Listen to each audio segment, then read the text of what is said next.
Amber has a separate email feature which obviously allows you to send emails directly out of system to specific target groups. This is an on-demand feature, which means you will have to purchase it separately from your regular contract. I believe the base package costs about 40 euros a month. That amount can increase slightly if you're sending a lot of emails on a yearly basis, because there are additional costs associated with it to Amber itself. They have to pay for that service to the external email provider. The first thing we are going to look at is going to be here in General Settings and then Email Templates. As you open this interface, you will see that there is already one template in there, and that's the user account is created.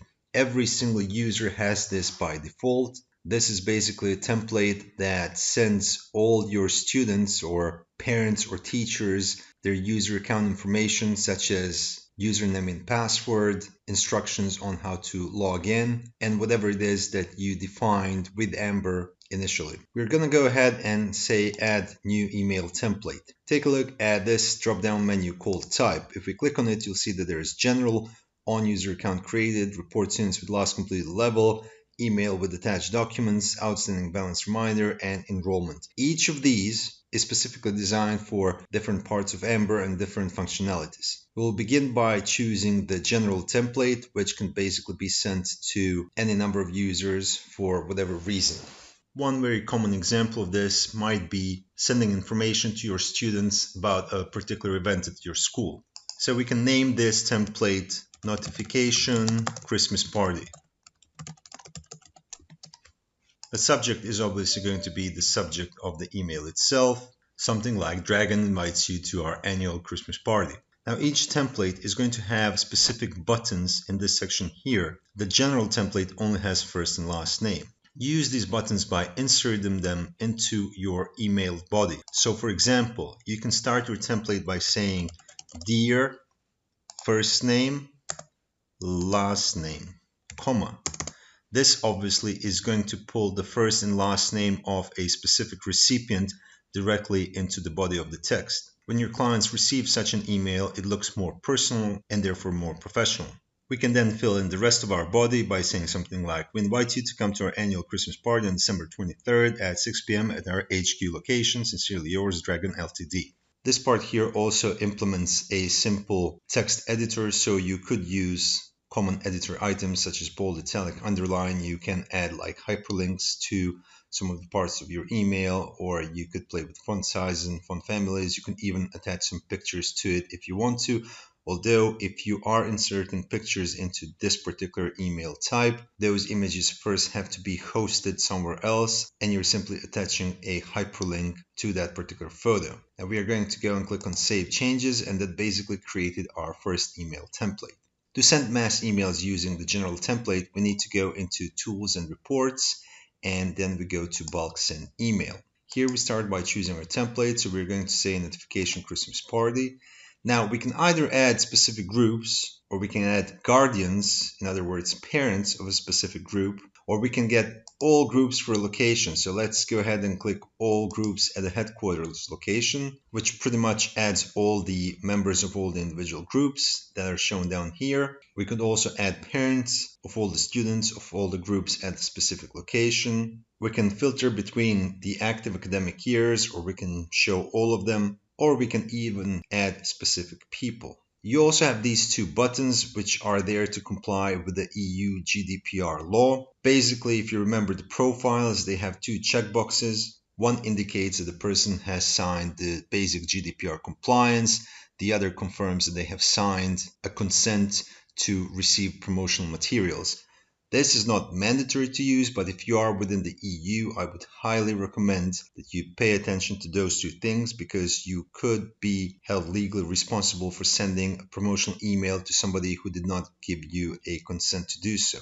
But for the purposes of this demonstration, we are going to uncheck those two buttons. Now that we selected our recipients, we can go here and say calculate, and this will basically show you absolutely all recipients of that particular email, their first and last names, along with their email address. Once you click on send, this particular email, the notification for Christmas party, is going to be sent to all of these recipients, and it's going to say something like Dear Jon Snow, and then it will continue with the rest of the email body as you specified in your template. The next kind of template that we can look at is the outstanding balance reminder. You will notice that as soon as I choose this template, we have a completely new set of items showing up here. So let's use these buttons to create a template for email reminder about outstanding balances.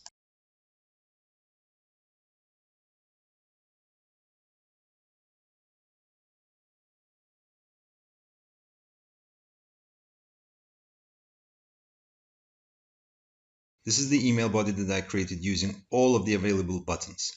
So we have something like Dear first name, last name, in academic year, and we pull out academic year, semester, you're enrolled into the, let's say, English language of A21 level.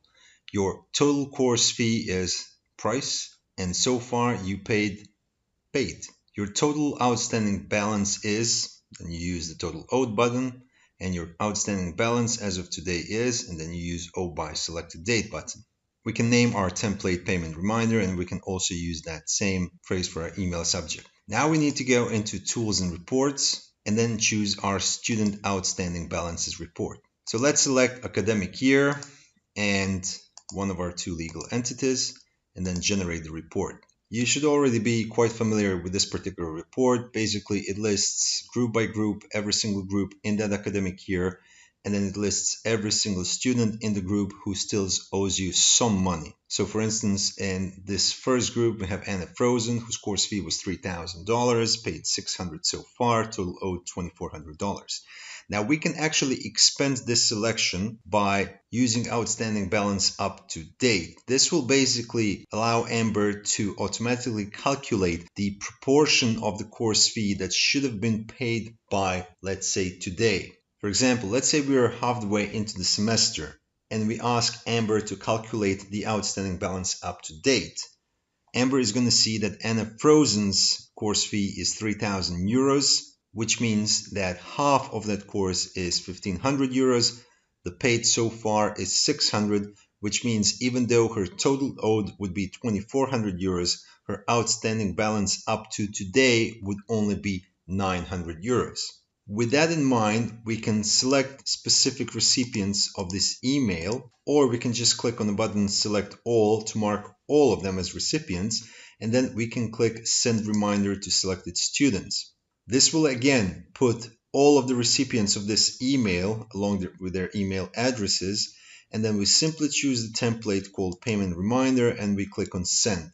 So for example, if this email was to be sent to Anna Frozen today, using the template we created earlier, it would say something like, Dear Anna Frozen, in academic year 2018-2019, you enrolled Dothraki language intermediate level. Your total course fee was $3,000. So far, you've paid $600. Your total amount owed is $2,400, and your owned amount by today is $900.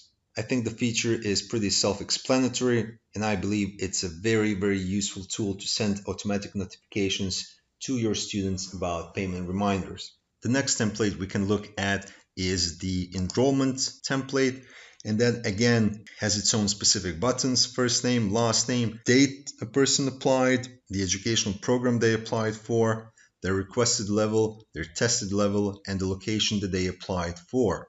Basically, all of those fields are tied to specific fields in your enrollment form. If we now go to the applicant section where we have a list of all the people that applied for one of your courses, we could click on this checkbox here to select them all, go to selection, and then say send enrollment email.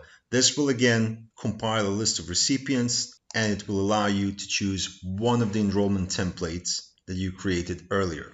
The last template type that I want to show you here is the report students with last completed level. And once again, we have very specific buttons for this particular email template, which is again first name, last name, the academic year, semester, educational program, and the level. The way to use this particular email template is to go into your tools and reports, scroll all the way to the bottom, and choose attendees with last level completed form. Here we can, for example, choose the English language and let's say level A21 and generate a report. Basically, what this report is going to do for us, it's going to give us a list of all the students who have completed English A21 at some point of time. This report is very useful for marketing purposes. Now, let's say that this list had 100 students here who at some point completed English A21 level with you and then they stopped with their education. And in the upcoming semester, you now have English A22 group. What you can do is select all of these people and then send them an email that you create using that particular template.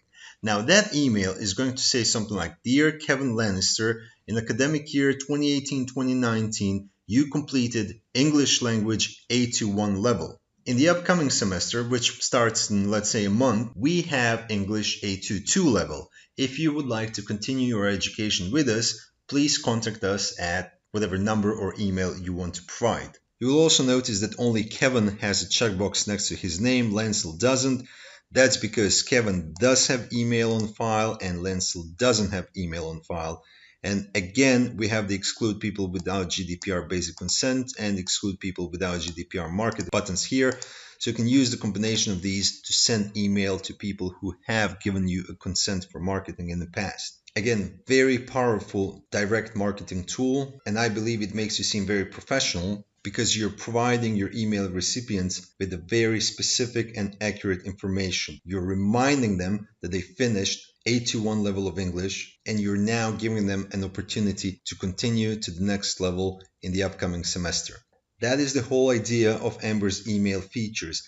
Very easy to set up, very easy to use, but very powerful in terms of giving you marketing options, in terms of giving you effective communication tool during the enrollments, in terms of providing you with means of notifying your students about outstanding balances, or sending a general mass email to a wide population of students. So if used properly, it will also be saving you a lot of time in communicating with your clients.